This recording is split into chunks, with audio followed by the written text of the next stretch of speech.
Once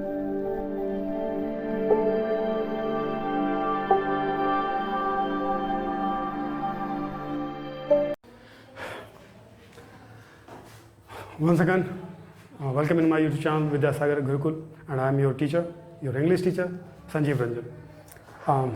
Today I have to cover the topic basic structure. Okay? तो basic structure क्या है? चलिए लिख देते हैं बेसिक स्ट्रक्चर है क्या। बेसिक स्ट्रक्चर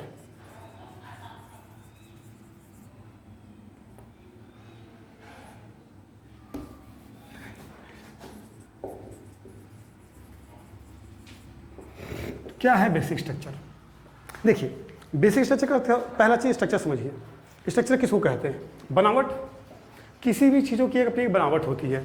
मंदिर का बनावट अलग है, मस्जिद का बनावट अलग है, आदमी का बनावट अलग है, जानवर का बनावट अलग है। इवन जानवर में बात करें तो ये घोड़ा का अलग बनावट है, हाथी का अलग बनावट है, सबका अलग है। एक पल के लिए मान के चलिए कि कोई आदमी जो है कुत्ता को लेकर घुमा रहा है, या कुत्ता जो है आदमी को लेकर घुमा रहा है, जो आपकी मानने की इच्छा है मान लीजिए। तो अगर कुत्ता और आदमी साथ में चल रहे हैं तो क्या ये पहचानने में दिक्कत होगा कि भाई आदमी कौन है, कुत्ता कौन है? दिक्कत होगा? नहीं। क्यों नहीं? आदमी को देख के हम लोग पहचान सकते हैं कि जो स्ट्रक्चर है, लंबा सा दो हाथ झूल रहा है, दो पैर नीचे है, ये आदमी का ही स्ट्रक्चर है। और कुत्ता कैसे है भाई? चार पैर से चल रहा है, तो ये उसका स्ट्रक्चर हुआ, राइट? इसी को स्ट्रक्चर कहते हैं। अब आती है बात बेसिक स्ट्रक्चर की। बेसिक स्ट्रक्चर का मतलब क्या हुआ?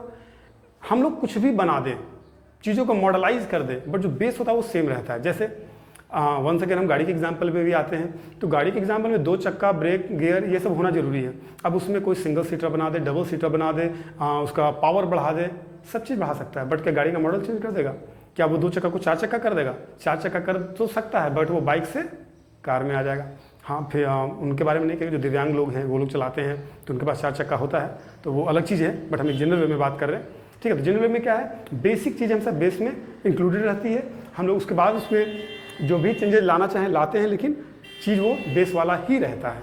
तो चलिए, अभी जो हम स्ट्रक्चर की बात करने वाले हैं, अभी कुछ सेंटेंस के स्ट्रक्चर की हम बात करेंगे। अगर उस सेंटेंस का स्ट्रक्चर आप समझ लिए तो आपके लिए प्लस पॉइंट क्या होगा? एक स्ट्रक्चर सिर्फ समझने का है, रटने का भी चीज़ नहीं है, वो समझने का है। एक अगर आपने समझ लिया ना तो सारी स्ट्रक्चर समझ लेंगे। और अगर स्ट्रक्चर समझ में आ गया ना बॉस, तो आपको हम वादा करते हैं, चैलेंज करते हैं, एंटायर टेंस आपके लिए एकदम चुटकी का खेल हो जाएगा। कोई टफनेस है ही नहीं। जिस टेंस को लेके लोग बहुत डरते हैं, बहुत भागते हैं, बहुत से टीचर्स इसको बहुत ज़्यादा हैवी बताते हैं, I think it's doesn't matter for any person if they know what the basic structure. Okay, so just come to the point. Basic structure की हम बात करें तो देखिए, सबसे पहला जो है हमारा सेंटेंस के बारे में जानना पड़ेगा, किस किस तरह का सेंटेंस हमारे पास होता है। तो सबसे पहला जो होता है अफर्मेटिव होता है।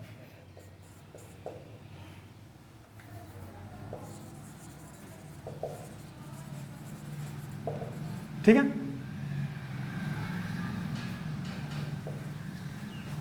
जो अफर्मेटिव होता है, एफर्मेलिव लिखती है, टी को काटे भी नहीं है।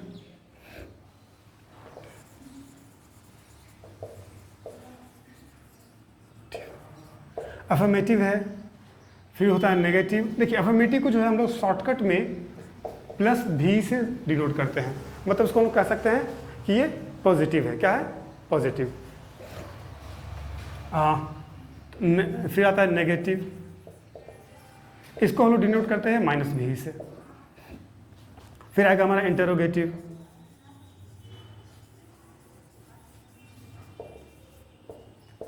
इसको हम लोग क्वेश्चन मार्क से डिनोट करेंगे। ठीक है, इसके बाद हमारा आएगा इंटरोनेगेटिव। क्या आएगा? इंटरोनेगेटिव। मतलब क्या है इसका कि क्वेश्चन भी होगा, साथ में इसका नेगेटिव भी होगा। सिमिलरली हमारा WH आएगा और एक WH नेगेटिव आएगा। इतने तरह के स्ट्रक्चर हम लोग अभी देखेंगे। ठीक है,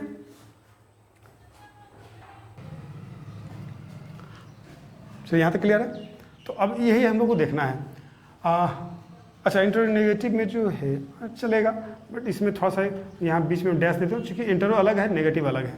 हाँ, यहाँ पे देखिए स्ट्रक्चर की बात करते हैं। ये सारा स्ट्रक्चर आपको रटने की आवश्यकता नहीं पड़ेगी। ठीक है, ये सारा चीज़ आपको रटने की जरूरत नहीं पड़ेगा, बस छोटा छोटा चीज़ है जो क्लियरेंस हो जाएगा। देखिए सबसे पहले इसमें क्या है कि जब भी हम लोग अफर्मेटिव में बात करते हैं, पॉजिटिव की बात करते हैं, तो हम लोग सबसे पहले क्या करते हैं कि इसमें सब्जेक्ट देते हैं। क्या देते हैं? सब्जेक्ट। जैसे हम लोग स्टार्टिंग में पढ़ा भी चुके थे कि भाई बता भी चुके थे कि सब्जेक्ट को हम लोग क्या से डिनोट करते हैं? एस से डिनोट करते हैं। इसके बाद जो है हम लोग उसका हेल्पिंग वर्ब देंगे, ठीक है, एच से हेल्पिंग, वी से वर्ब। इसके बाद हम लोग इसका मेन वर्ब देंगे, ठीक है, एम से मेन, वी से वर्ब। इसके बाद जो है हमारा ऑब्जेक्ट आ जाएगा और उसके बाद अदर वर्ड प्लस अब यहाँ पे हम फुल स्टॉप, ठीक है। अगर इतना कुछ कर देते हैं तो हमारा काम हो जाएगा। अब देखिए कुछ लोगों के मन में ये चल रहा होगा, क्या जरूरी है कि हर सेंटेंस में सब्जेक्ट हो, हेल्पिंग वर्ब हो, मेन वर्ब हो, ऑब्जेक्ट हो, अदर वर्ड हो ही हो? ऐसा कोई जरूरी है क्या? जरूरी है कि हर सेंटेंस में इतने में काम चल ही जाए और कुछ की रिक्वायरमेंट ना पड़े? तो आपका कहना बिल्कुल सही है, आपका सोचना बिल्कुल सही है, ये जरूरी नहीं है। हमने क्या बोला, ये बेस है, ठीक है, इसमें लोग कम बेस तो लोग कर ही सकते हैं ना, ठीक है। जैसे अभी देखिए हमने इसमें आर्टिकल को नहीं डाला है, बहुत से सेंटेंस में आर्टिकल की आवश्यकता पड़ सकती है, एडजेक्टिव की आवश्यकता पड़ सकती है, एडवर्ब की आवश्यकता पड़ सकती है, अभी बहुत सी चीज़ों की आवश्यकता पड़ सकती है, कोई भारी चीज़ नहीं है, ठीक है। या फिर हम ये करें कि जरूरी नहीं हर सेंटेंस हेल्पिंग वर्ब हो ही हो, ऐसा कोई जरूरी नहीं है। आई गो होता है, हमारे प्रेजेंट इंडेफिनिट में आएंगे तो आई गो होता है, आई इज गो नहीं, आई एम गो नहीं होता, ठीक है। तो ये होगा, हमने बस ये कहा था कि मोटा मोटी तौर पर ये स्ट्रक्चर होता है, राइट। अब इसी में कहीं कुछ भी जोड़ दिया जाएगा, कुछ घटा दिया जाएगा, ये होता है। क्लियर है? यहाँ तो कन्फ्यूजन नहीं। आगे बढ़ते हैं। ये हमारा फुल स्टॉप है, क्योंकि कहीं ऐसा ना हो कि एक वीडियो हम लोग देख रहे थे, उस वीडियो में क्या हो रहा था कि इस खाने का सारा विधि बता दिया और गैस ऑन करने के लिए बताया ही नहीं, तो बेचारा जो खाना सब चीज़ बनाने स्टार्ट किए, बना ही नहीं खाना, कि गैस स्टार्ट करने के लिए तो बोला नहीं गया था। तो भाई वो चीज़ है, तो इसमें ऐसा नहीं है, फुल स्टॉप हम लोग को दे के चलना है। क्लियर है? आगे आते हैं। नेगेटिव में क्या है कि जैसे ये है वैसे ही है, सारा स्ट्रक्चर सेम टू सेम ही रहेगा, कोई इसमें चिंता की बात नहीं है। लेकिन बस है क्या कि नेगेटिव जो भी होता है तो उसमें नॉट जैसे ही सेंटेंस में डाल दे, जैसे हिंदी में अगर हम नहीं डाल रहे तो नेगेटिव हो गया, इंग्लिश में अगर नॉट डाल दिए तो नेगेटिव हो जाता है, ठीक है। तो अगर नॉट है तो नॉट का नियम क्या है कि वो हमेशा जो है हेल्पिंग वर्ब के साथ ही आता है। तो बस यही तो रटना है कि नेगेटिव है तो नॉट लगा दिया, अभी रटने की जरूरत है नहीं, बचपन से जानते हैं भाई, ना रहेगा तब तो नेगेटिव होगा, नॉट रहेगा तब तो नेगेटिव होगा।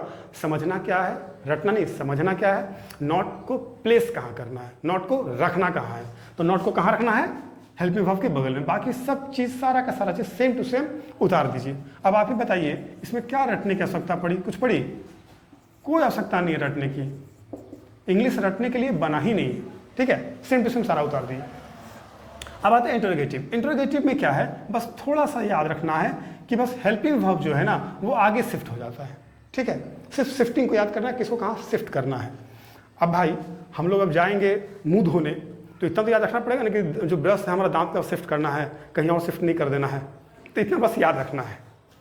हेल्पिंग वर्ब है, उसके बाद सारा का सारा चीज़ सेम टू सेम उतार देंगे।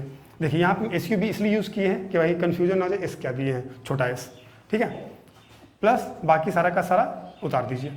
हाँ, अब यहाँ नॉट क्यों नहीं उतार रहे हैं? क्योंकि ये नेगेटिव नहीं है, ठीक।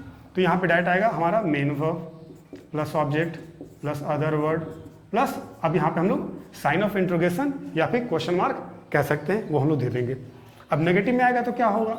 हेल्पिंग वर्ब आएगा, इसके बाद सब्जेक्ट आएगा, उसके बाद not plus main verb plus object plus other word plus sign of interrogation. अब आप कहेंगे, आपको लग रहा होगा कि भाई सर अभी तो आप बोले थे कि नॉट जो है हमेशा हेल्पिंग वर्ब के साथ होगा, ये तो सब्जेक्ट के साथ आ गया। तो देखिए पानी जो है, पानी को कभी देखें अलग कर सकते हैं आप? नहीं कर सकते हैं, लेकिन कभी कभी जब पानी में जोर से डंडा को लगाएंगे, डालेंगे तो थोड़ी देर के लिए पानी अलग हो जाता है, लेकिन जैसे ही हटाइए तो वापस पानी एक साथ। सिमिलरली हम अगर थोड़ी देर के लिए अलग कर दिए हैं, लेकिन रूल है, रूल में ये है कि आप चाहें तो हेल्पिंग वर्ब को यहाँ भी रख सकते हैं। सॉरी ये हेल्पिंग तो है ही यहाँ पे, इस नॉट को आप उठा के यहाँ भी ला सकते हैं, उसमें कोई दिक्कत नहीं है, ठीक है। वो हम आगे स्ट्रक्चर जब बताएंगे तो उसमें हम दिखाएंगे, शो कर देंगे, टेंशन लेने का नहीं है, यहाँ तक कोई दिक्कत नहीं। अब आते हैं WH। तो WH है कि आप थोड़ा सा इसको पहले समझ लें। देखिए क्वेश्चन जो हमारा होता है, जो भी लोग क्वेश्चन बनाते हैं वो दो तरह का होता है, एक होता है सिंपल और एक होता है WH, ठीक है। सिंपल क्या है? वैसा क्वेश्चन जो कि कोई भी, जैसे देखिए वह खाता है, ये हमारा एक सिंपल सा सेंटेंस है, तो ये तो अफर्मेटिव है। लेकिन अगर हम ये कह दें वह क्या खाता है या फिर क्या वह खाता है, हम यहाँ पे जोड़ दिए क्या वह खाता है, तो अब ये साइन ऑफ इंटरोगेशन में चेंज कर गया। तो हमारा कहना है ये जो सेंटेंस बना क्या वह खाता है, ये क्वेश्चन में क्यों बदला, क्योंकि ये क्या आ गया। अगर क्या नहीं आता तो क्या बदलता, नहीं बदलता।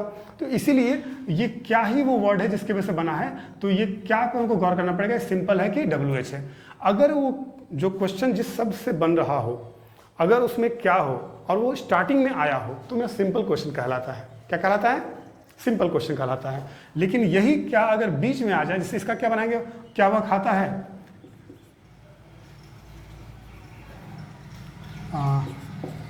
डज ही ईट, बनेगा ना। लेकिन अभी इसी क्वेश्चन को हम ऐसे लिख दें, थोड़ा सा जगह का कमी पड़ रहा है, तो चलिए हम इसको थोड़ा मिटा देते हैं, इरेज कर देते हैं, ओमिट कर देते हैं। अब हम ये कर रहे हैं वह क्या खाता है।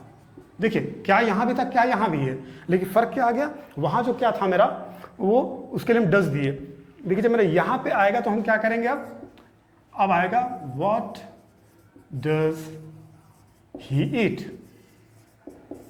मेरा मतलब समझ में आया। अब ये मेरा क्या बन गया, WH। जब ये मेरा क्या बीच में आ गया तो मेरा बन गया WH। उसके बाद कोई भी क्वेश्चन वर्ड हो, जैसे कैसे, क्यों, कहाँ, तो ये सारे वर्ड में आप क्या देखेंगे कि W और H दो शब्दों से मिलकर बना होता है। हम WH नहीं बोल रहे हैं। W और H का लगातार आना कोई ज़रूरी नहीं है, लेकिन W और H का होना ज़रूरी है। ठीक है, जैसे why, इसमें W है, H भी है। how, इसमें भी W और H है, बस W बाद में है, H पहले आया है। देखिए हमने क्या बोला, W और H का होना जरूरी है। क्लियर है? तो ये दो तरह का क्वेश्चन था। तो ये WH जब भी आएगा तो क्या करेंगे, यहाँ WH लाएंगे, उसके बाद सारा का सारा सेम टू सेम हो जाएगा। Helping verb as it is रह जाएगा, सब्जेक्ट एज इट इज रह जाएगा, मेन वर्ब, फिर ऑब्जेक्ट, फिर other word plus sign of interrogation. अब अगर WH भी है और नेगेटिव भी है तो क्या करेंगे, WH आएगा ही, इसके बाद हेल्पिंग वर्ब आएगा ही, उसके बाद सब्जेक्ट आएगा ही, उसके बाद नॉट ले आएंगे, उसके बाद मेन वर्ब ले आएंगे, उसके बाद ऑब्जेक्ट, उसके बाद अदर वर्ड,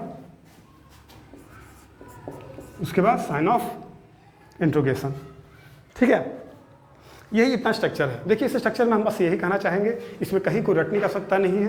हम बस एक सिर्फ थोड़ा समझ लिए, तो बाकी सिर्फ फॉर्मेशन समझना है, कहाँ पे किसको रखना है। अगर ये चीज़ समझ गए तो स्ट्रक्चर में कोई जान नहीं है। चलिए यहाँ से हमारा बेसिक स्ट्रक्चर खत्म होता है और नेक्स्ट वीडियो हम लोग टेंस पे आएंगे। डायरेक्ट टेंस पे कैसे पार्ट है, क्या है, उसके बारे में पढ़ेंगे। तो चलिए मिलते हैं फिर नेक्स्ट वीडियो में। Bye, thank you.